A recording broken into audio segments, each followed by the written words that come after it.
মধ্যপ্রাচ্য উত্তেজনার কারণে দেশীয় উৎস থেকেও জ্বালানি সংগ্রহে ব্যয় বেড়েছে সরকারের। এই সুযোগে বেসরকারি রিফাইনারিগুলো বাড়তি মুনাফা করলেও প্রায় অচল হয়ে পড়েছে রাষ্ট্রীয় প্রতিষ্ঠান ইআরএল। তাই বাধ্য হয়ে মধ্যপ্রাচ্যের বিকল্প হিসেবে মালয়েশিয়া, নাইজেরিয়া সহ 4টি দেশ থেকে ক্রুড আমদানির প্রস্তাব দিয়েছে প্রতিষ্ঠানটি। বিশেষজ্ঞরা বলছেন, আরও আগে এই উদ্যোগ নেওয়া হলে কিছুটা স্বস্তি পেত সরকার। রাকিব হোসেনের রিপোর্ট। তেলের অভাবে ফিলিং স্টেশন বন্ধ কিংবা সচল পাম্পে মজুদ ফুরিয়ে যাওয়ার আতঙ্ক এখন প্রতিনিয়ত ভোগাচ্ছে গ্রাহকদের। যুদ্ধবিরতির খবরেও স্বস্তি আসেনি তাদের মধ্যে। কালকে 5:40 দাঁড়াইছি, পাম্পে ঢুকছি, 10 টাকার সামনে কই তেল নাই। রাত্রে আবার গাড়ি রাই 3:30 বাজে বাসায় গেছি, বাসার পাশেই আবার আসছি। এটা খুবই অবাস্তব যে আমি 6 ঘন্টা লাইনে দাঁড়িয়ে থেকে তেল নিয়ে আবার মেডিকেলে অফিস করব। এই ব্যাপারে আমি সরকারের দৃষ্টি আকর্ষণ করছি। যদি আমরা এখন নিয়মিত তেল পাই তখন স্বস্তিটা আমরা ফিল করতে পারবো। এখন যুদ্ধ থামার পরেও যদি এরকম পরিস্থিতি চলতে থাকে তখন তার স্বস্তি আসবে। মূলত ডিপো থেকে ফিলিং স্টেশনে তেল সরবরাহে অঘোষিতভাবে রেশনিং থেকেই ভোগান্তির শুরু, যা গড়িয়েছে অবৈধ মজুদ পর্যন্ত। অথচ অবৈধ মজুদ ঠেকানোর পাশাপাশি আমদানি ঘাটতি আড়াল করতেই এই পথে হাঁটে সরকার। তথ্য বলছে, যুদ্ধের শুরুতে হরমুজ প্রণালী বন্ধ হলে আটকা পড়ে বাংলাদেশের অপরিশোধিত জ্বালানি তেলবাহী জাহাজ, যার ফলে বর্তমানে প্রায় অচল ইস্টার্ন রিফাইনারি। যে কারণে সরকারকে মনোযোগ দিতে হয় অপরিশোধিত তেল আমদানিতে। শুধু তাই নয়, চলতি মাসের শুরু থেকে বেসরকারি রিফাইনারিগুলো থেকেও কিনতে হচ্ছে চড়া দরে। এমন পরিস্থিতিতে মালয়েশিয়া, নাইজেরিয়া সহ 4টি দেশ থেকে ক্রুড আমদানির প্রস্তাব দিয়েছে ইআরএল। একটু দুঃখজনক যে তারা ঠিকমতো ব্যবস্থা করে নাই। মালয়েশিয়ায় ক্রুড আছে, নাইজেরিয়াও ক্রুড আছে, নাইজেরিয়া অনেক ক্রুড আছে, কিন্তু কথা হচ্ছে যে নাইজেরিয়া তো অনেক দূরে, এবং নাইজেরিয়ার কতখানি দেওয়ার এই মুহূর্তে ক্যাপাসিটি আছে সেটা আমরা জানি না, কিন্তু পেলে ভালো এবং এটা একটা ব্যবস্থা করে রাখা উচিত। এদিকে মাসখানেক ধরে স্পট মার্কেট থেকে চড়া দামে কিনতে হচ্ছে এলএনজি, যা আর্থিকভাবে ভীষণ চাপে ফেলেছে সরকারকে। যুদ্ধবিরতির খবরেও যেখানে স্বস্তি নেই, কেননা ক্ষতিগ্রস্ত কাতার এলএনজি যুদ্ধের মধ্যেই কিছু চুক্তি বাতিলের ঘোষণা দেয়।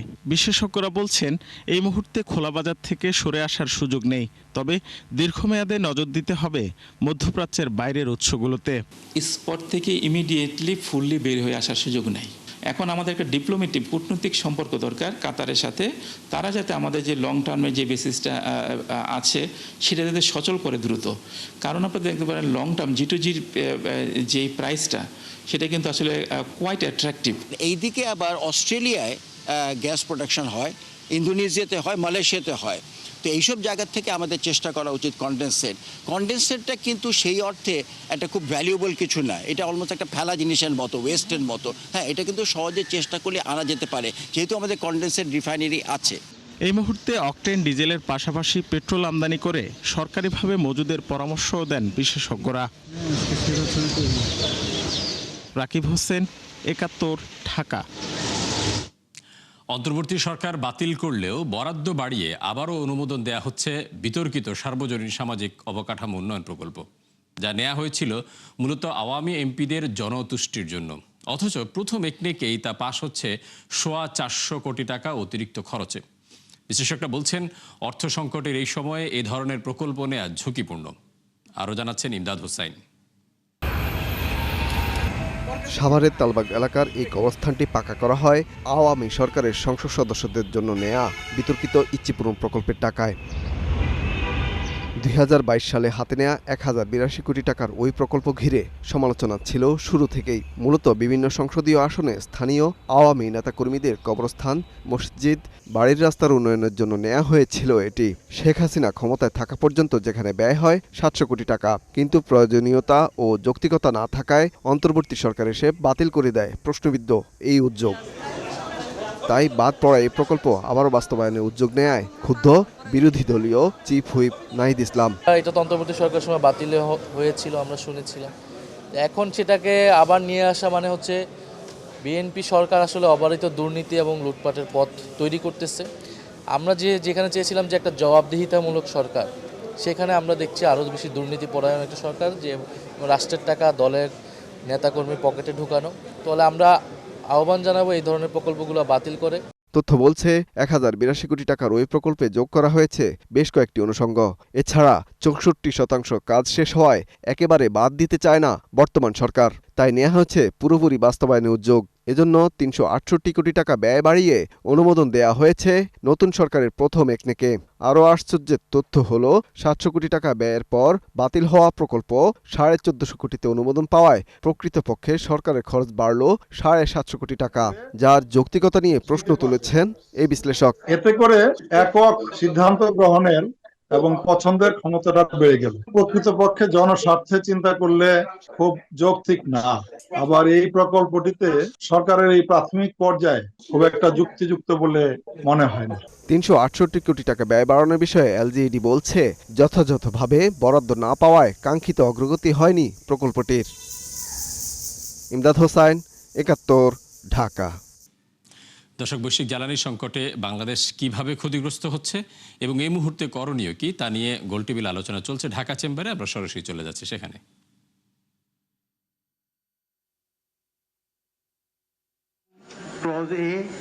সেকশন 4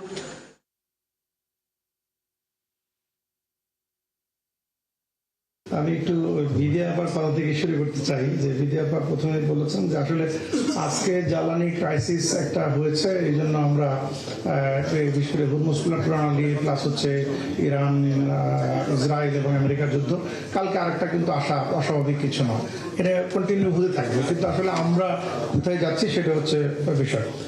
তো আপনি চমৎকার একটা প্রেজেন্টেশন দিয়েছেন, মোটামুটি সবগুলো পয়েন্টই এখানে চলে আসছে। তো আসলে আমি একটু স্টেট ওয়েতে কথা বলতে চাই, সেটা হলো যে সংকটটা আমরা ক্লিয়ারলি বুঝি যে সংকটটা কি হচ্ছে এবং সমাধানটা আসলে আমরা, যেহেতু আমি বিএসআরই এর প্রতিনিধিত্ব করতেছি, বিএসআরই এর পক্ষ থেকে আমরা যতটুকু অভিজ্ঞতা অর্জন করেছি, আমরা স্পেসিফিক কিছু simple short term long term অত ডিটেলসে যাবো না, বাট শর্টলি ব্রিফটা করতে হবে, যেটা হয়তো দেশের জন্য কাজে লাগবে। এবং মিডিয়া ভাই বোনরা আছেন, আপনারা যদি পরিষ্কারভাবে এটাকে উপস্থাপন করতে পারেন তাহলে হয়তো সরকার এটাকে আমলে নিতে পারে। আলটিমেটলি আমরা যারা এখানে উপস্থিত প্রায় আমাদের প্রায়শই বিভিন্ন ফোরামে অনেকের সাথে সবসময় আমরা কথা বলি, দেখা হয়। তো যে জিনিসটা আসলে খুবই পরিষ্কার, আজকে জ্বালানি সংকটে হয়তো আমরা সাময়িক একটা বড় ধরনের ধাক্কা খেয়েছি এবং এটা আজকে রাতারাতি একদিনেই এই ধরনের ডিজেল থেকে, ফসিল ফুয়েল থেকে, এইচএফও থেকে অথবা সবকিছু থেকে উত্তরণ করা সম্ভব নয়। বাট যদি আমরা একটু আগে যে কথাগুলো এক বক্তা বলেছেন, রাজনৈতিক সদিচ্ছা থাকে তাহলে এটা বড় ধরনের একটা জাম্প দেওয়া সম্ভব। আলটিমেটলি সরকার দিবে কিনা সেটা প্রশ্ন, আগে সরকারগুলো দেয় না। আমরা স্যার সামদুল স্যার এখানে আছেন, আমরা অনেকটা ফাইট একসাথেই করেছি, আমরা পক্ষ বিপক্ষে যাব না। কারণ হলো যে একটা 37টা এলওআই দেওয়া হয়েছিল, এটা কাইন্ড অফ বাইন্ডিং, ওখানে হাইকোর্ট মাননীয় হাইকোর্ট জাজমেন্ট দিয়েছে যেখানে বলেছে যে আপনারা রিভাইজ করতে পারেন, রিভিজিট করতে পারেন, রিনেগোসিয়েট করতে পারেন, সেটা না করে সাডেনলি ক্যান্সেল করে দেওয়া হয়েছে। তো আলটিমেটলি ওখান থেকে যদি আমরা 2000-1500 মেগাওয়াট পেতাম, যদি ওখানে অন্যায় হয়ে থাকে তাদেরকে ধরেন, তাদেরকে জেলে নিয়ে যান, তাদেরকে শাস্তি দেন, নো প্রবলেম। তো যারা বিদেশি বিনিয়োগকারী আসছিল তাদেরকে খেদিয়ে দিলেন কেন? আমার মনে হয় যে এটা একটু এখানে ইনভেস্টিগেশন হওয়া দরকার এবং যারা শাস্তি পাওয়ার যোগ্য শাস্তি দেওয়া দরকার। এটা রিনিউয়েবলকে একটা নেগেটিভ ইম্প্যাক্ট তৈরি করেছে। এই জায়গাগুলোতে আসলে আমাদেরকে এই বারবার যদি ধাক্কা খেতে থাকি তাহলে আলটিমেটলি আমরা যতগুলো বক্তব্য বলেছি যে আগামী দিনে রিনিউয়েবলের দরকার, সেই জায়গায় কিন্তু আমরা যেতে পারবো বারবারই একই। দর্শক, জ্বালানি সংকটে করণীয় শীর্ষক গোল টেবিল বৈঠক আলোচনা চলছে ঢাকা চেম্বারে। আমরা ছিলাম সেখানে। যাচ্ছি পরবর্তী প্রসঙ্গে। যুদ্ধের কারণে নেতিবাচক প্রভাব পড়বে দেশের অর্থনীতিতে, যার প্রভাবে দরিদ্র বাড়তে পারে 12 লাখ, আর অর্থবছর শেষে প্রবৃদ্ধি হতে পারে মাত্র 3.9%। বাংলাদেশের ডেভেলপমেন্ট আউটলুক প্রকাশ অনুষ্ঠানে এমন তথ্য দিয়েছে বিশ্বব্যাংক। এতে বলা হয়, চড়া মূল্যস্ফীতি বছর জুড়েই অস্বস্তির কারণ হবে সাধারণের জন্য। 2025 সালে 14 লাখ মানুষ নতুন করে দরিদ্র হয়েছে বলেও জানানো হয় অনুষ্ঠানে। রাকিব আল জাবেদের রিপোর্ট। মধ্যপ্রাচ্য যুদ্ধের কারণে যেসব উন্নয়নশীল দেশ দ্রুত সংকটে পড়েছে, বাংলাদেশ তাদের অন্যতম। কেননা ব্যাহত হয়েছে জ্বালানি সরবরাহ, উৎপাদন, বিপণন কিংবা বিনিয়োগের ক্ষেত্রেও তৈরি হয়েছে বড় ধরনের প্রতিবন্ধকতা। শুধু তাই নয়, বাড়তি দামে আমদানি করতে গিয়ে চাপে পড়েছে পুরো আর্থিক কাঠামো। বাংলাদেশ ডেভেলপমেন্ট আউটলুক প্রকাশ অনুষ্ঠানে বলা হয়, যুদ্ধের এই প্রভাব দীর্ঘমেয়াদে ভোগাবে অর্থনীতিকে, যা থেকে উত্তরণের সঠিক নীতি কৌশলের গুরুত্ব তুলে ধরেন সংস্থার কর্মকর্তারা। This conflict is adding an element of risk And the global uncertainty is really compounding the pre-existing challenges and structural issues. So in this context, we're of course, and as is everybody, looking very carefully at the development, and the news on the 15-day ceasefire may reduce a little bit the short-term uncertainty, but we need to see what's going to happen. Also decisions being made by the business community about holding back investments because you also did not have policy certainty. There was a bit of a wait and see approach, which is where is the country going forward? What policies will be the priority of the new administration? প্রতিবেদনে বলা হয় গেল ২১ বছরে সর্বনিম্নে পৌঁছেছে বেসরকারি খাতের বিনিয়োগ, ফলে নিশ্চিত হয়নি কাঙ্ক্ষিত কর্মসংস্থান। এছাড়া দীর্ঘ সময় ধরে চলা চড়া মূল্যস্ফীতি ও অব্যবস্থাপনার প্রভাবে কেবল ২০২৫ সালেই নতুন করে দরিদ্র হয়েছেন ১৪ লাখ মানুষ। বিশ্বব্যাংক বলছে বিভিন্ন খাতে সমস্যা অব্যাহত থাকায় চলতি অর্থবছর শেষে প্রবৃদ্ধি হতে পারে মাত্র ৩.৯%, আর মূল্যস্ফীতি সামান্য কমলেও তা থাকতে পারে ৮%-এর ঘরে। In 2025 we actually had a scenario where 1.4 million people fell into poverty, right? The bottom chart there shows the net change in numbers when it comes to poverty. Expecting growth in this fiscal year to be 3.9%. The economy is not creating enough jobs, but in particular not enough wage jobs for women, in particular in urban area, and in particular for women with tertiary education. Now, in terms of the precondition, to some extent, there has been some easing in terms of external pressure. প্রতিবেদনে বলা হয় যুদ্ধের কারণে এবছর ১২ লাখ গরিব বাড়বে। এছাড়াও দক্ষিণ এশিয়ার গড় প্রবৃদ্ধি নামতে পারে ৬.৫-এর নিচে। Before the conflict started, we had anticipated that 1.7 million people would be lifted out of poverty. Post events in the Middle East, we have reassessed, and we now think only 500,000 people will be lifted out of poverty. Rakib আল জাবেদ, একাত্তর, ঢাকা। বর্তমান সরকার নির্বাচিত হওয়ায় তারা আমলাতন্ত্র নিয়ন্ত্রণ করতে পারবে, তবে এই ক্ষেত্রে স্বচ্ছতা, জবাবদিহিতা ও নজরদারি থাকতে হবে। ইকোনমিক রিপোর্টার্স ফোরাম, ইআরএফ ও নাগরিক প্ল্যাটফর্মের অনুষ্ঠানে কথা বলেন ডক্টর দেবপ্রিয় ভট্টাচার্য। জানান, সংস্কার একটি চলমান প্রক্রিয়া, অর্থনীতিকে গতিশীল রাখতে তা অব্যাহত রাখতে হবে। অন্তর্বর্তী সরকারের ৬ মাসের দিকে সংস্কার প্রক্রিয়া স্থবির হয়ে পড়েছিল বলেও মন্তব্য করেন তিনি। এ সময় নাগরিক প্ল্যাটফর্ম ও ইআরএফ এর মধ্যে বাংলাদেশ রিফর্ম ট্র্যাকার নিয়ে একটি সমঝোতা স্বাক্ষর হয়। অনির্বাচিত সরকারের পক্ষে যে কায়েমি স্বার্থগোষ্ঠী থাকে, যারা সংস্কারের বিরুদ্ধে থাকে, যারা স্বেচ্ছাধীন ক্ষমতা ছাড়তে চায় না, বিশেষ করে যদি আপনি প্রাতিষ্ঠানিক স্বচ্ছতা এবং জবাবদিহিতার ভিতরে নিয়ে যান, সেটার একটা বড় অংশ হলো আমলাতন্ত্র। আর আগে ছিল কিছু থেকে যাওয়া বিভিন্ন ব্যবসায়ী গোষ্ঠী এবং যারা বেনামিতে ঋণ নিয়েছে ইত্যাদি ইত্যাদি। তো বিগত সরকারের কিন্তু এই শক্তিটা ছিল না। আমি অন্তর্বর্তীকালীন সরকারের বলছি যে রাজনৈতিক শক্তির ভিত্তিতে যে বৈধতা নিয়ে তারা এটাকে মোকাবেলা করবে। ২৪ ঘন্টা না পেরোতেই দেশের বাজারে ভরিতে ৪,৪৩২ টাকা কমল স্বর্ণের দাম। ফলে আজ থেকে ২২ ক্যারেটের প্রতি ভরি ২,৪৭,৯৭৭ টাকা।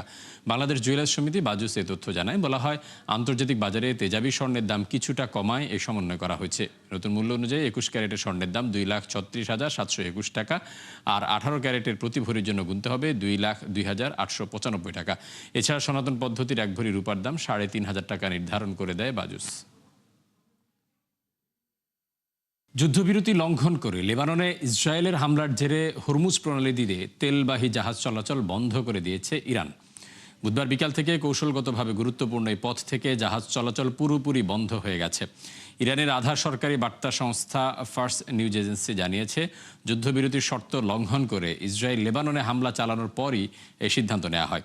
এদিকে হরমুজ বন্ধের প্রভাবে ২.৫% বেড়ে ব্যারেল প্রতি অপরিশোধিত জ্বালানি তেলের দাম পৌঁছেছে $৯৭ ঘরে। বিপরীতে কিছুটা কমে আবারও $৪,৭০০ ঘরে নেমেছে প্রতি আউন্স স্বর্ণের দাম।